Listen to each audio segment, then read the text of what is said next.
2027 চনক লৈ বাবা ভাঙ্গাৰ ভৱিষ্যতবাণী 2027 বৰ্ষত বিশ্বত হ'ব ভয়ংকৰ ঘটনা 2026 চনৰ মে পৰ্যন্ত বাবা ভাঙ্গাই দিয়া সতৰ্কবাণী প্ৰায় সকলো ক্ষেত্ৰতে সঁচা হৈছে।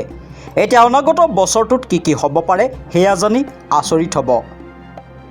2027 চনক লৈ বাবা ভাঙ্গাৰ সতৰ্কবাণী পোহৰলৈ আহিছে। বাবা ভাঙ্গাৰ ভৱিষ্যতবাণী পোহৰলৈ অহাৰ লগে লগে সকলোৱে শংকাত ভুগিছে। বাবা ভাঙ্গাৰ এটা ভয়ংকৰ ভৱিষ্যতবাণী হৈছে অহা বছৰ পৃথিৱীলৈ এলিয়েন আহিব। এনে এটা ভৱিষ্যতবাণী সঁচা হৈছে। এই বিষয়ত সকলো নতুন কথা পোহৰলৈ আহিছে।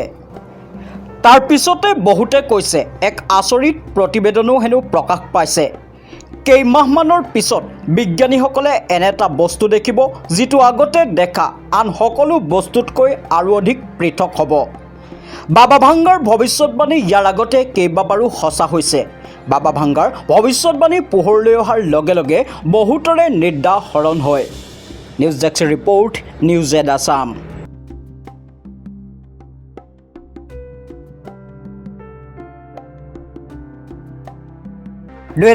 চনক লৈ বাবা ভাঙ্গাৰ ভৱিষ্যতবাণী 2027 বৰ্ষত বিশ্বত হ'ব ভয়ংকৰ ঘটনা 2026 চনৰ মে পৰ্যন্ত বাবা ভাঙ্গাই দিয়া সতৰ্কবাণী প্ৰায় সকলো ক্ষেত্ৰতে সঁচা হৈছে। এতিয়া অনাগত বছৰটোত কি হ'ব পাৰে সেয়া জানি আচৰিত হ'ব। 2027 চনক লৈ বাবা ভাঙ্গাৰ সতৰ্কবাণী পোহৰলৈ আহিছে। বাবা ভাঙ্গাৰ ভৱিষ্যতবাণী পোহৰলৈ অহাৰ লগে লগে সকলোৱে শংকাত ভুগিছে। বাবা ভাঙ্গাৰ এটা ভয়ংকৰ ভৱিষ্যতবাণী হৈছে অহা বছৰ পৃথিৱীলৈ এলিয়েন আহিব। এনে এটা ভৱিষ্যতবাণী সঁচা হৈছে। এই বিষয়ত সকলো নতুন কথা পোহৰলৈ আহিছে। তাৰ পিছতে বহুতে কৈছে এক আচৰিত প্ৰতিবেদনো হেনো প্ৰকাশ পাইছে।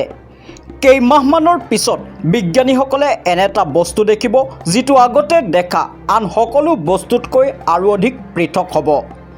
বাবা ভাঙ্গাৰ ভৱিষ্যতবাণী ইয়াৰ আগতে কেইবাবাৰো সঁচা হৈছে। বাবা ভাঙ্গাৰ ভৱিষ্যতবাণী পোহৰলৈ অহাৰ লগে লগে বহুতৰে নিদ্ৰা হৰণ হয়। News desk report, news add Assam.